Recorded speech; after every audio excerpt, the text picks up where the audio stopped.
Good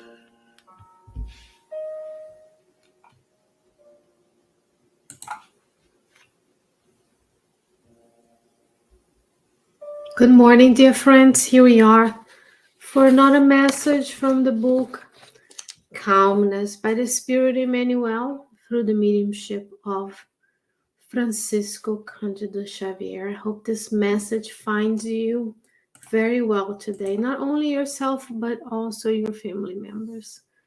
Last week, on message 26 or chapter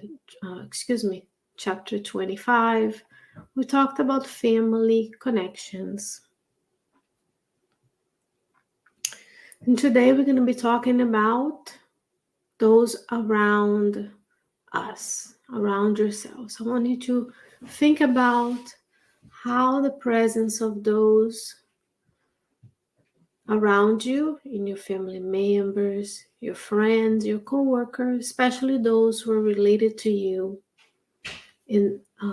by bloodly ties, affect your state of serenity or tranquility.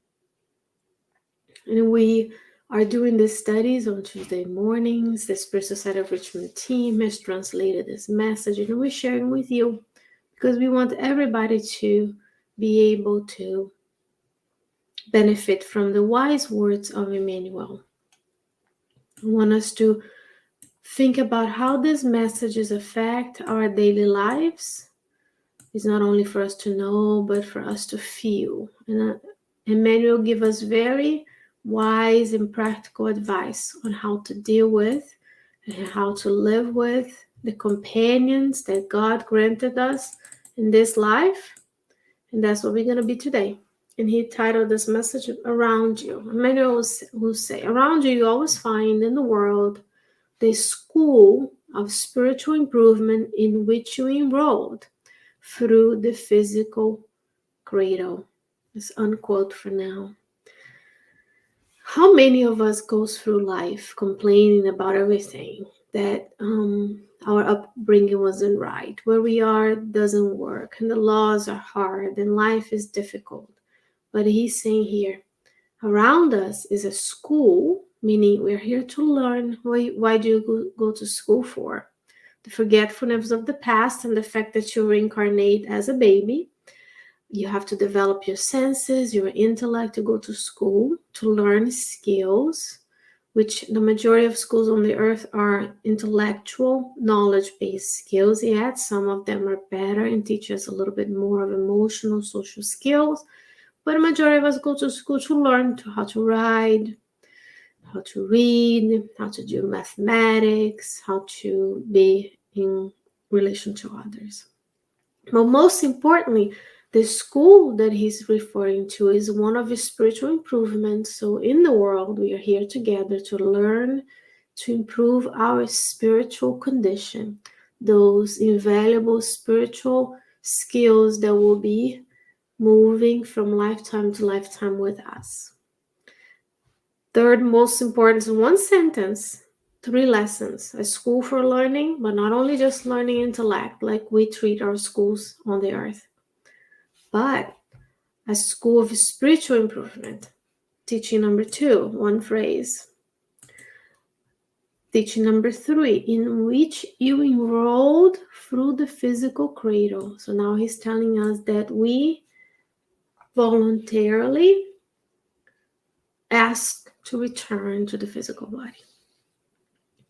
Perhaps it was more direct for some, more involved, less involved for others based on the choices we've made in our past lives. But we enrolled in the school of life, which is a school of spiritual improvement. And what is this school? He says, everything around you that you find is an opportunity for us to learn. Therefore, we need to be mindful that we chose to be here. God granted us the opportunities we needed in order to improve, and then we're here to learn. 1 phrase, 5 minutes of discussion. Isn't that beautiful? He will continue. Quote, for much sacrifice it costs you to live with those whom the world has linked you by the forces of consanguinity. Do not depart from them, unless the circumstance of life expressing the superior designs of the laws that govern us determine changes and movement, determine alterations and changes. Here we are, unquote. So he's saying, for much that is difficult for us to live with those who we are related to bloodly ties, then we need to make an effort not to depart from them. In the previous chapter, I encourage you to watch that. I'll do my best to link here in the description that video, the message 25, which was about family connections. And we know from the Spirit's book that we have, all throughout the codification of Kardec, we have family, spiritual family. We also have a blood family, blood ties family, spiritual ties and blood ties. The blood ties are those who we descend from in the physical realm. So those are the parents that generated you. Those are your cousins, your aunts and uncles. And there are family of spirits that reincarnate with us, and maybe friends, maybe even also merged with our blood family. But last week we learned, in that video we learned that sometimes they're difficult, we are difficult towards them, and maybe we had a little bit of an effect, or we have caused some disturbance in the past that drawn us together. Because there, in that message, Emmanuel says that the divine forces that govern us has magnetized us, brought us all together. So in this message, he's saying, for much it is difficult, do not depart from them. And a lot of us, especially now, we are spending more time together. There's more emphasis on family life. There's more emphasis in the values we want to have in our lives, not just being in the hamster wheel, not waking us up to the importance of relationship, of family, of society. Then we have to ask ourselves, am I doing all I can for those who have granted me the opportunity of being in the physical realm? As much as we enrolled in the School of Spiritual Improvement, which is the physical cradle, someone had to agree to receive us. Someone had to make the sacrifice of gestating us. Two folks have to come together to produce that child, and someone had to raise us, someone had to teach us. And today we are adults, but we owe a great debt to those who came before us. Right? So even though it might be difficult, there's a reason for us to be coming together and going through the difficulties that we have in this lifetime. And then he's going to make a comment here about university. He's going to make an analogy, the family with teachings and learning something in the realm of knowledge. He says, the university constructs intelligence. Each student who desire to be of a professional group will have to share the environment of the same teachers and colleagues to obtain the cultural values they demand. And he says here, home is an achievement of feeling. Each heart that integrates the family based there in the home is a candidate for the acquisition of determined resources and will consequently share for a long time the experiences of those who categorize themselves in the position of relatives, so that it can achieve the qualities it seeks, or he or she seeks. Unquote for now. So home is like an university. When we go to college, to school, is to learn something. And in order to be a part of a specific group, in my case, I'm a scientist, I had to share those mantras and teachings in academia in order to obtain the cultural and intellectual values that academia demands. In your case, you may be a dentist, a nurse, a therapist, a respiratory therapist. You may be learning to do something in the trades. You spend time doing plumbing and building houses and fixing things. You're constructing your intelligence. And the analogy of the home is when we achieve feelings, when we achieve emotions, when we hone in those spiritual gifts, spiritual abilities that we will take on. And then also we remember there are antipathies and sympathies in the spirits that come together. So sometimes we will have to be coming together with people who we did not like as much in the previous life, or we hurt one another. For this life, for us to refine those sentiments of love. It says each heart that integrates the family based on the home is a candidate for the acquisition of determined resources. So when we are together in a family, we have an aim to gain some spiritual improvement.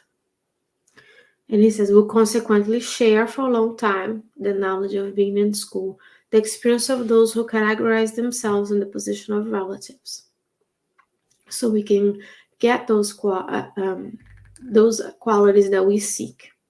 Remember, we have a reincarnatory plan that we hope that we had enough mental clarity and balance to participate in planning actively, but sometimes based on our choices in the past, we may find ourselves in the spiritual realm and some mental imbalance, and then the mentors kindly guide us toward the experiences that we chose, because it's sowing and reaping.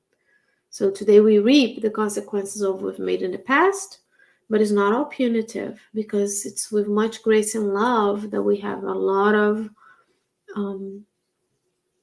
good things happen to us. And then we commit to new learning, because we are here to improve. Remember, the school is of spiritual improvement, and we enrolled in it when we accepted the challenge of being in the physical body, which is a hard challenge. Being in the physical body means you have to see yourself more than the physical, but you have to take care of the physical.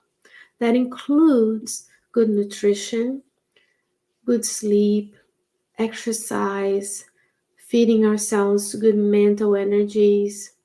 Then you blend the physical, because you don't want to hasten your discarnation and appear in the spiritual realm as an indirect suicide. You want to stay as long as you're supposed to, and if possible, you can be granted moratorium so that you can do even more and more good around you. And we need to raise above the level of the physical, especially knowing of the immortality of the soul, knowing of reincarnation, knowing that spiritism is based on the values of the Christ, who came here to show us what it is to be the new man or woman in the earth.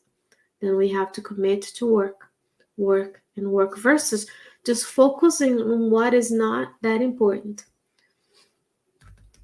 Accumulating resources for the benefit of nobody but just us, hoarding resources, not sharing the spiritual resources that we have, even just sharing the news within the realms of where you are, that the people around you are more than the physical. So we stop focusing on the external, and then we start feeling the teachings, and the teachings become presence in our lives.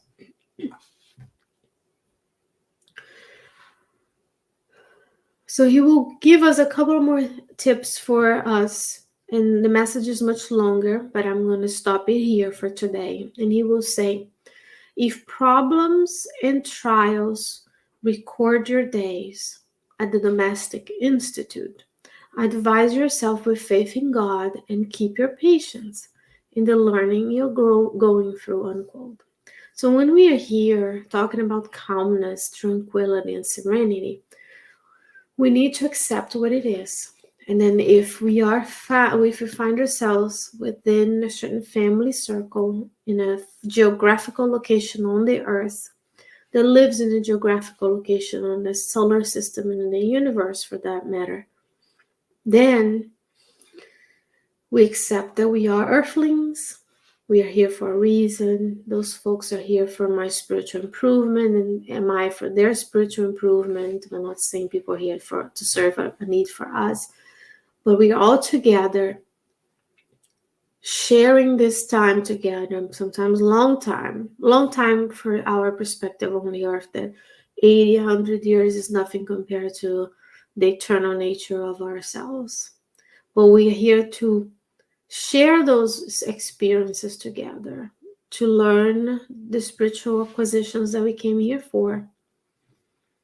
And then he will say, advise yourself with faith in God. So we need to not just say, I trust in God, but we need to feel God's love for us and to keep our patience to learn and to learn more every day. So then I'm going to leave you with this part of the chapter. Advise yourself with faith in God and keep your patience in the learning you're going through. So I hope that this message from Emmanuel today has allowed you to see within the greater scheme of the universe where you fit in your family members and friends circle, so that you can feel that God has a plan, that everything happens for a reason, that Christ is at the helm, even when we feel compelled and when we feel confused, when we feel saddened and disheartened. Christ is taking care of each and every one of us. And we pray that he can continue to bless and protect each and every one of us, as he has done since he accepted us on the earth, and he will do until the day he accepts us in his arms and we have evolved to the level of pure spirits. Dear friends, may you stay well, may you stay safe, and I hope that between now and the next time we meet to share this beautiful nuggets of spiritual knowledge from Emmanuel, you can take care of yourself and your loved ones and those who are yet to be part of your loving family. I'll see you next time. Bye-bye.